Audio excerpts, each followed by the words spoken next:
How easy is it to get up in the morning when you know you're not doing all that it takes? It's not very easy at all. You can just lay there awake thinking, oh, what's a few more minutes in bed? It won't matter much anyway. Wrong. It does matter. It will matter. Now, how easy is it to get up in the morning when you're pouring it on, doing the best you can, anxious to get going, make progress toward your dreams? It's a whole different story. When you're resting to renew your reserves, it's much different than resting to avoid your day. When you're psyched up and excited for your life, when you're excited for what you've planned to accomplish for the day, it's amazing. You'll wake up before the alarm clock even tries to startle you awake. Your successes fuel your ambition. Your successes give you extra energy. Your successes pave the way for more successes. It's the snowball effect. With one success, you're excited to meet another, and another, and another. And pretty soon, the disciplines that were so difficult in the beginning, the disciplines that got you going, are now part of your philosophy. How do you know when you're successful? Do you have to be a millionaire? No. All we ask of you is that you earn all you possibly can. If you earn $10,000 a year and that's the best you can do, that's enough. God and everything else will see to it that you're okay. The key is to just do the best you can. If it's $10,000 a year, wonderful. If it's $100,000 a year, wonderful. If it's $1 million a year, wonderful. It doesn't matter $10,000 a year or $1 million a year. It doesn't matter as long as you've done the best you possibly can. Earn the most you possibly can. Be the most you possibly can. And here's why. The essence of life is growth. The essence of life is growth, to do the best you can.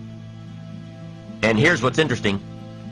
Humans are the only life form that will do less than they possibly can. Humans are the only life form that will settle for less. Every other life form except human beings strive to its maximum capacity. How tall will a tree grow? Approximately. As tall as it possibly can. You never heard of a tree growing half as high as it could. No, trees don't grow half. Trees send their roots down as deep as possible, stretch their limbs up as high as possible, produce every leaf possible and every fruit possible. As a matter of fact, you never heard of a human physically growing half. We keep growing until we're done. Now that's a part of life we can't control. It's genetically coded. And that's probably why we keep growing till we're done. Because we can't control that part. It's the rest of our growing that we control. The growing of our minds, the expansion of our minds, that we can control. And that's what tends to get away from us. All life forms inherently strive to their max except human beings. Now, why wouldn't human beings strive to their maximum possibility? Here's why. Because we've been given the dignity of choice. It makes us different than alligators and trees and birds. The dignity of choice makes us different than all other life forms. And here's the choice. To become part of what we could be, enough to get by, or to become all that we can be. My best advice for you is to choose the all. Earn all you can, make all the friends you can, read as many books as you can, develop as many skills as you can, see as much as possible, do as much as possible, make as much fortune as possible, give as much of it away as possible. The max. There's no life like it. I'm telling you, once I got on track, I've never looked back. Pick up the challenge. Go for it. Take the best of the two easies. Take the route of it's easy to get ahead. It's easy to do all you can. It's easy to succeed. It's easy to have financial freedom. The more you do, the more you get. So the two primary benefits of positive reinforcement are, number one, to build good habits, and number two, to create more energy, to fuel your ambitions, your desires, your achievements. How can you isolate what's working for you and what isn't? How can you make sure that you are reinforcing your positive disciplines?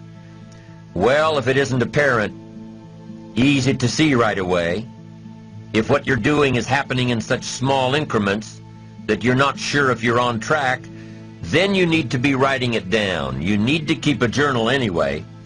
But if you really aren't sure that what you're doing is making measurable progress, you need to keep a written record. You need to write down everything that may be relevant in your day. What you did, who you saw, what you felt, how it may or may not affect you now and in the future. The best way to track your activities of the day is to write them down. The best way to track your activities of the week is to write them down. The best way to analyze your progress through the year is to have written it down. Why? So you can look back on it. Because by keeping a written record of your life, you will be more accountable. By putting into writing the action steps that you have planned, you will easily see what works and what doesn't. Most people just try to get through the day, never writing anything down, never keeping track of their progress along the way, never really knowing if they are doing all they can to reach their goals, to drive their ambition. But gifted people learn to get from the day. They don't let a day end without picking up some valuable experience, some emotional content, some idea that may positively affect their future. To get the most from a day, to learn the most from a day, you need to be able to reflect on the day. And how can you reflect on a day unless you record it in history?